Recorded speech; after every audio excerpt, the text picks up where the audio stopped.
noche yo conociera varón, ¿esperarían ustedes a que estuviera grande para dárselo en matrimonio a ustedes? Les dijo. Mejor vayan, regrésense a su casa, vayan a sus madres, váyanse a su casa, vuélvanse a sus dioses y yo me devolveré a mi tierra. Y dice que allí en el camino lloraron las tres, porque no tenían nada. Y en el gran lloro, la otra le dio un beso y se regresó. Esa se fue. Eso hubiera sido lo más fácil para cualquiera. Cualquiera hubiera escogido la decisión más fácil de agarrar sus tanates y de regresarse a su casa. Pero Ruth no vio como su mejor opción el volverse a la casa de sus padres, sino que habiendo visto el carácter de su suegra, decidió seguirla a ella donde fuera. Y es lo que acabamos de leer ahorita.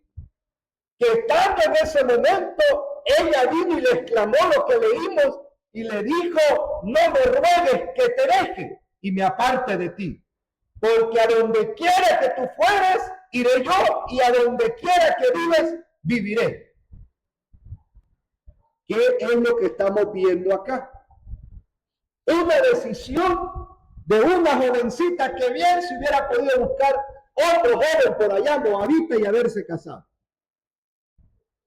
Pero la decisión que tomó la hizo pasar de ser Ruth la moabita a ser Ruth la bisabuela del rey David.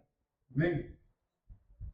La decisión que tomó pesó grandemente en su futuro, que pasó de ser una mujer extranjera y extraña a aparecer en la genealogía de Mateo. Entonces podemos ver que una sola decisión puede definir grandemente el futuro de ustedes, jóvenes. Y dependiendo de la decisión buena o mala, así será de bueno o malo el resultado en el futuro. Después de acá, mire, del versículo donde hemos leído, nunca más se vuelve a mencionar a Orfa, a saber qué pasó. Y vemos que todo el capítulo y los tres que le siguen se enfocan en Ruth. Porque lo que debemos de entender es que no interesa la decisión que se tome siempre y cuando sepamos que la decisión que tomamos es lo correcto. Muchas veces habrán situaciones en las que deberás de tomar una decisión para beneficio de tu vida y no siempre va a ser la decisión que nos guste o la decisión que querramos. Muchas veces va a ser la decisión que no queremos. Muchas veces la decisión correcta va a ser aquella que no nos agrada. Pero vamos a tener que tomarla porque sabemos que es la mejor decisión para nosotros. Alguien puede tener un pretendiente que es católico y puede ser el cipote más atractivo del trabajo, de la universidad o del colegio. Aquel ojos azules, pelo rubio, alto, que tal vez usted pensó que nunca le iba a hacer caso y le anda mandando mensajes. Pero es católico, es pagano, es borracho, le gusta ir al baile. No quiere nada de Dios, le hablan de Dios y se burla. Y usted no puede tener esa amistad, porque la amistad del mundo es enemistad para con Dios. Y usted tiene que ponerle un alto, aunque lo vea bonito. ¿Cómo se llama eso? Tomar una decisión, aunque no sea la que yo quiero. Lo mismo con los muchachos. Allá en la escuela está aquella muchacha, la que más se pinta, la que se pone el pantalón más apretado, la minifalda que se le ve las piernas y bien bonita, ni una celulitis tiene, ni se le notan las venas. Cinturita de muñeca Barbie le queda bien apretadita, talla S usa porque es bien pechita. Y esa es la que le gusta al muchacho, esa es la que le gusta al joven de la iglesia, pero como es joven cristiano y ama al Señor, trata de alejarse de esa tentación. Aunque le guste la muchacha, aunque la vea bonita, aunque quisiera que fuera su novia, aunque quisiera mandarle un papelito, invitarla a comer, pero como dentro de usted está el Espíritu del Señor, el Espíritu le da ese discernimiento y lo reprende en el corazón. ¿Nunca les ha pasado que alguna vez ustedes han hecho algo malo y luego se sienten mal de haberlo hecho? Ese es el reargudimiento del Espíritu Santo. ¿Alguna vez que le haya dado una mentira a su mamá, o haya agarrado algo que no era suyo, o hizo algo malo, y después usted se siente mal de haberlo hecho? Eso es el reargudimiento del Espíritu Santo dentro de uno, porque desde que creímos, no desde que esté bautizado, porque aquí hay muchos que no están bautizados, pero no necesariamente usted tiene que estar bautizado o bautizada para que el Espíritu le diga que eso es malo. Desde el momento en el que usted levantó la mano al Señor y aceptó ser cristiano, desde allí usted ya anda con el ojo del Señor así, ¿ve? Viéndolo, viéndola, qué es lo que hace. Y esas decisiones marcarán grandemente el futuro que ustedes tengan. Muchas veces nosotros tomamos decisiones en cosas que solo nos afectan en el orden social.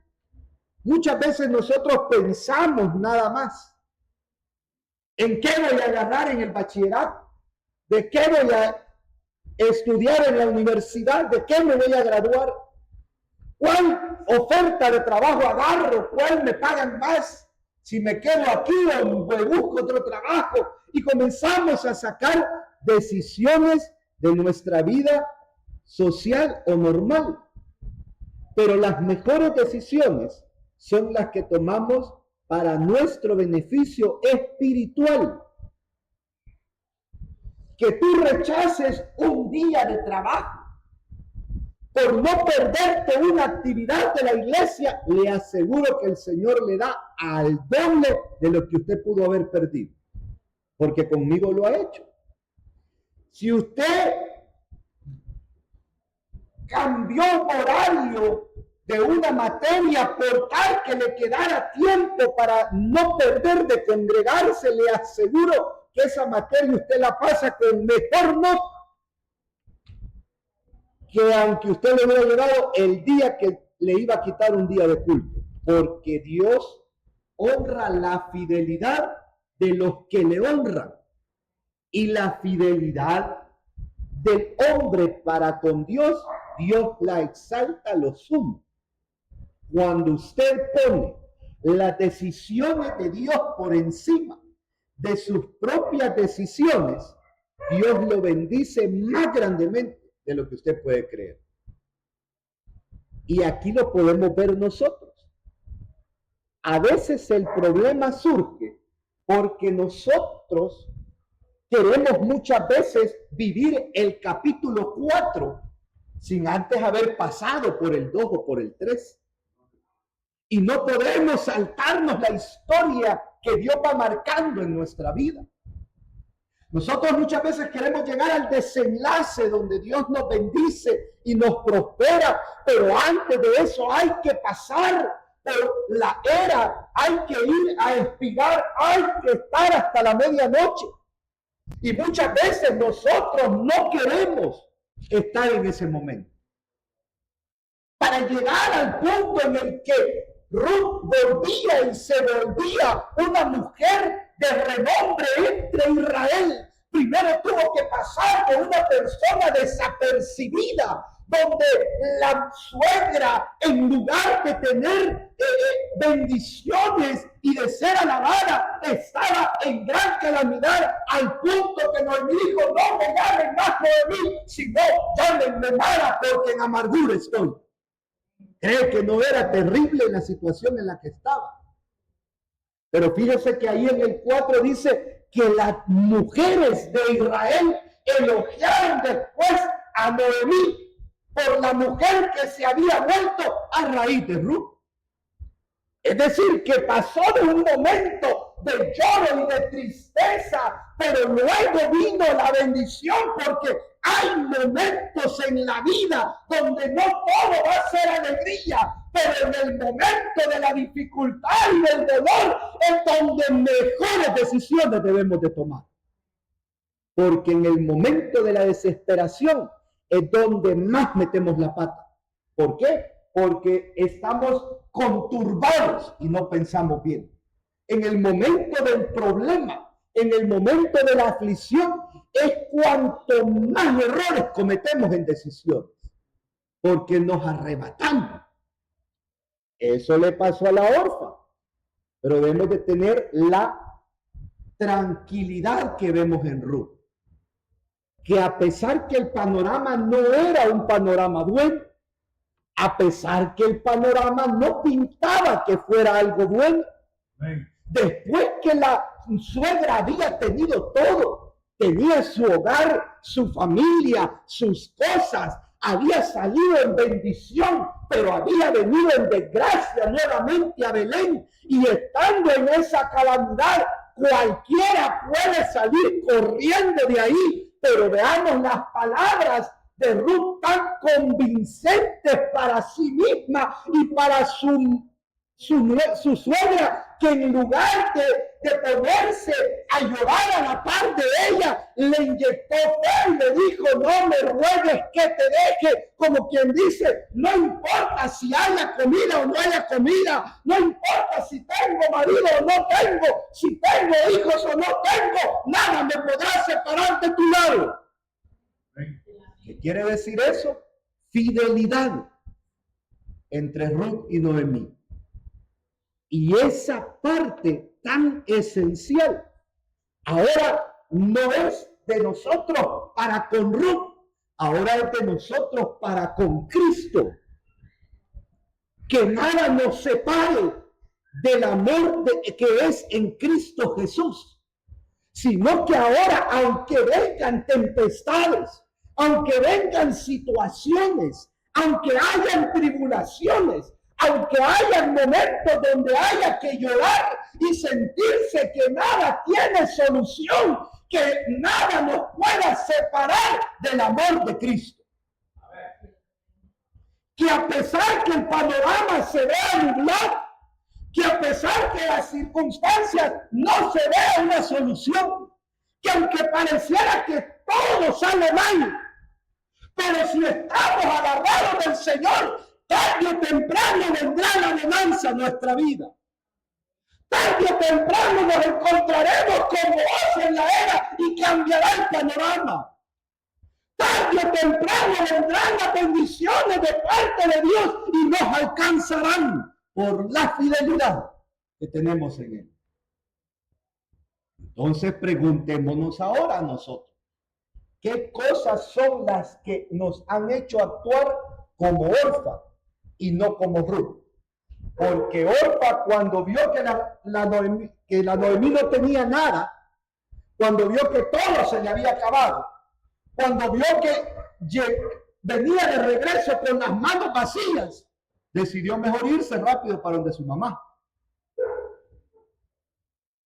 Cuando las cosas van mal, muchos buscan rápido, como dice el refrán, abandonar el barco antes que se hunda.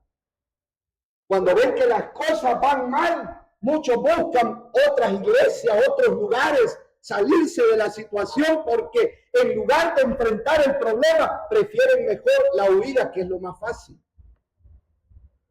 Pero nosotros vemos acá a una mujer que tuvo la fidelidad, una de las cualidades. Tuvo la responsabilidad. ¿Por qué tuvo la responsabilidad? Porque mire, cuando la mandaron a la era, dice que en cierto día la mandó a llamar Booz, que era el dueño de la era, y le dijo: ven, siéntate a la mesa, come del pan, moja el pan en el vinagre, come del potaje, y dice que comió hasta saciarse y le sobró.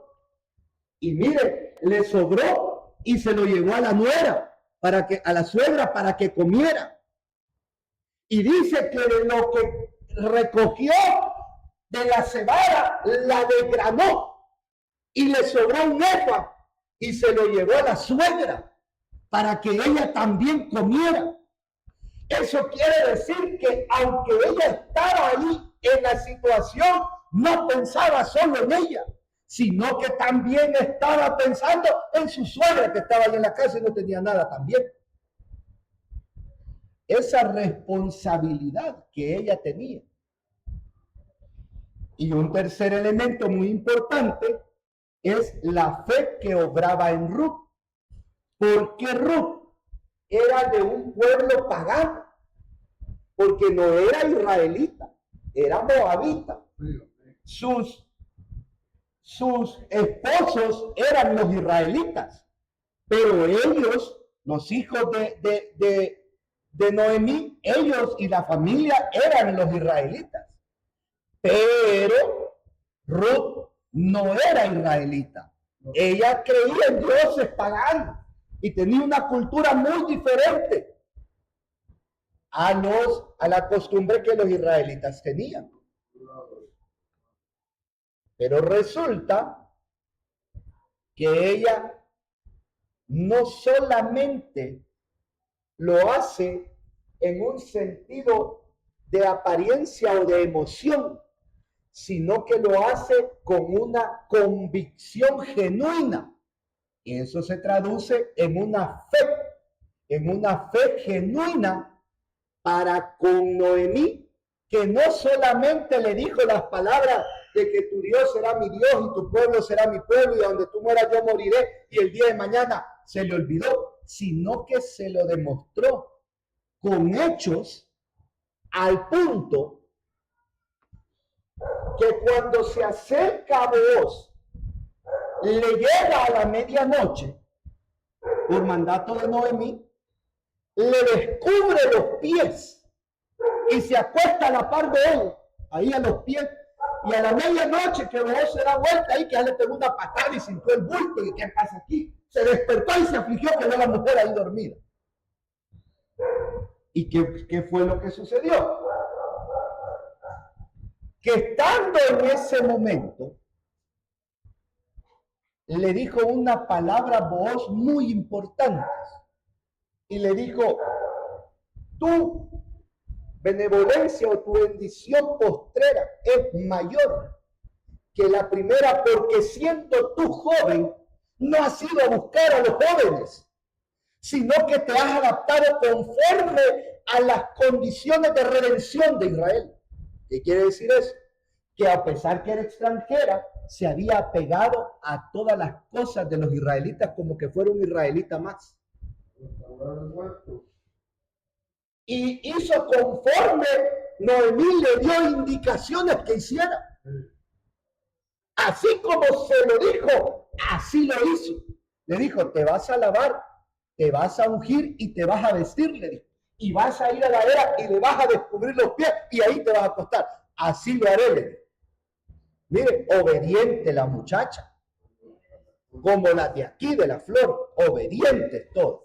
Así, igualita como ustedes, así era la Noemí. No le andaba renegando a la nuera, perdón, a la suegra, no le andaba renegando a la suegra. Vaya, mi hija vieja, ¿qué me va a hacer? No. Y esta viejita, ¿quién me va a andar dando órdenes a mí si no es mi nana? No.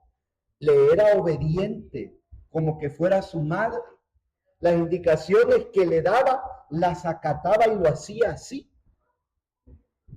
Ese tipo de cosas son las que caracterizaron la forma en que Noemí trataba a Ruth y la forma en la que Ruth se desarrollaba para con Noemí. Crearon ese vínculo de fidelidad entre las dos.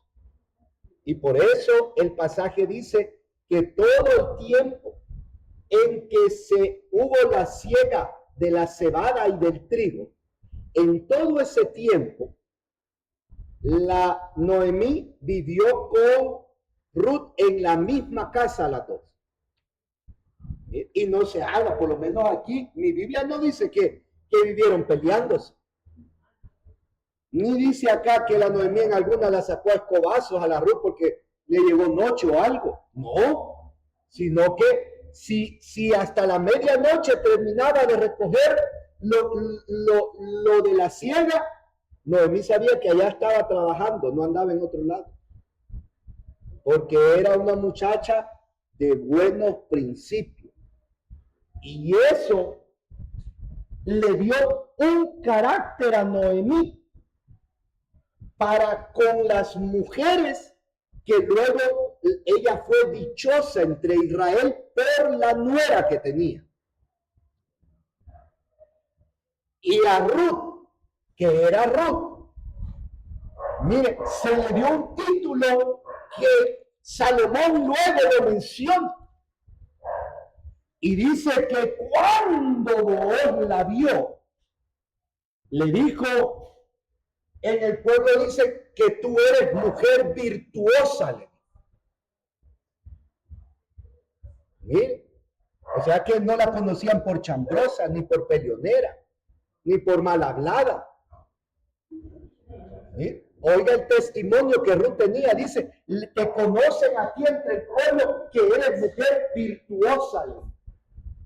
No le digo, sí, ya te conocen el pueblo que eres peleonera. No, si ya te conocen en el pueblo que eres chismosa. No, le digo que eres mujer virtuosa.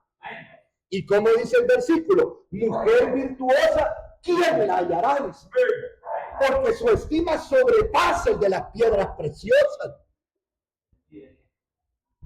Ahora imagínense al punto de qué cualidades le miraba la gente a Ruth. Que esas mismas cualidades se destilen en ustedes, jóvenes. Que allá afuera, en el cantón, en la tienda, en la pupusería, en los vecinos, no lo conozcan como el fulano, el que le pega bien a la pelota en la cancha.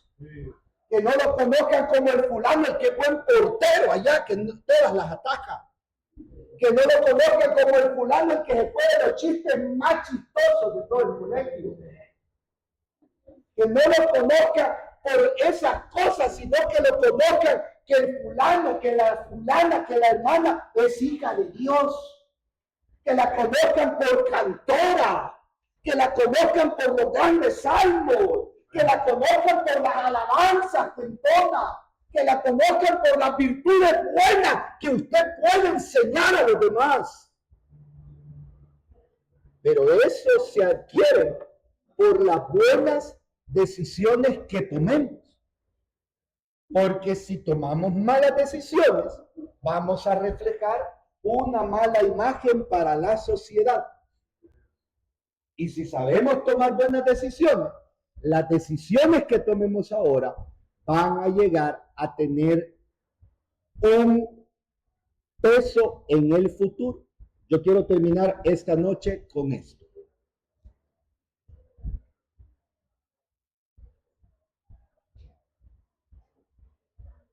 La vida de ustedes, jóvenes, es como el libro de Ruth. Ahorita nosotros leímos el capítulo 1 de Ruth.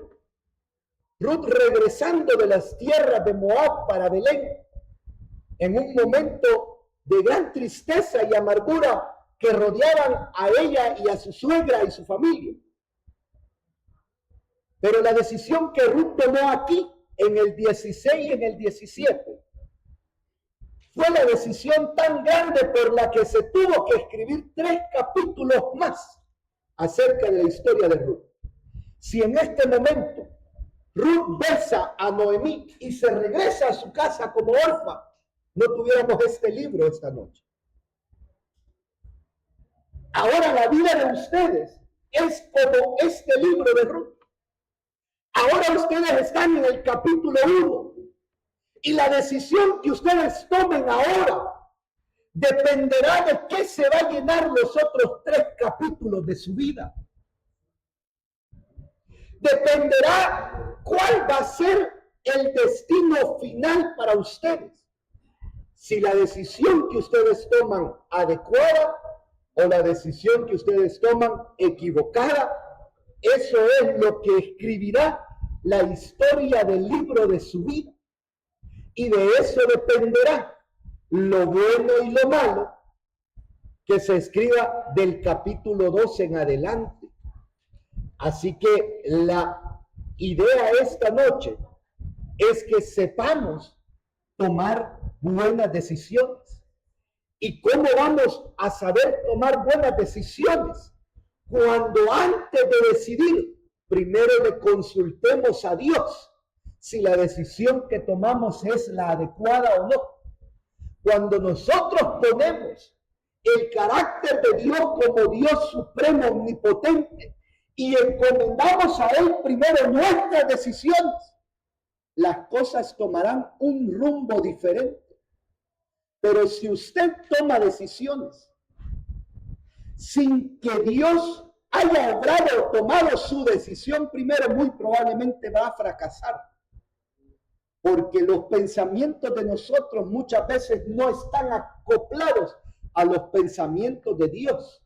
Y muchas veces el camino que Dios nos traza es un camino muy diferente al que con nuestros ojos parece que es el correcto.